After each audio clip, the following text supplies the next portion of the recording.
Nagpamalas ng matinding shooting beyond the arc ang new look na Boston Celtics upang talunin ang New York Knicks sa score na 123-110 sa kanilang preseason matchup kahapon. Pinangunahan ng title contender team nila Jason Tatum na umiscore ng 28 points habang dinagdagan naman ito ni Kristaps Porzingis ng 20 points at 8 rebounds. Dahil dito, nag-improve ang Boston sa 3 panalo at 1 talo at bumagsak naman sa 1 panalo at 2 talo ang New York Knicks sa kasalukuyang NBA preseason tournament. Nag-ambag naman si Jaylen Brown ng 17 points at 6 assists para sa Celtics habang nagtala ng 22 points si Quentin Grimes para sa Knicks na pinagpahinga ang kanilang mga starters sa larong ito.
Mapunta naman tayo sa Oklahoma City kung saan tinalo ng head shooting OKC Thunder Milwaukee Bucks 124-101.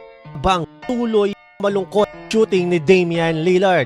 Big Game Dame ay nagtala lamang ng 5 out of 21 shooting sa loob ng 2 laro para sa bago niyang koponan na Milwaukee Bucks. Unahan ng OKC, Australianong si Josh Giddey na may 19.7 rebounds at 5 assists. Bang umiscore naman ang 2022 second overall pick si Chet Holmgren, 18 points upang talunin ang Milwaukee kanilang preseason matchup kahapon. Tala naman si Giannis Antetokounmpo, double-double, 18 points at 10 rebounds. Pangunahan ng Bucks, habang si Damian Lillard ay umiscore lamang ng 5 puntos loob out of 11 shooting from the field.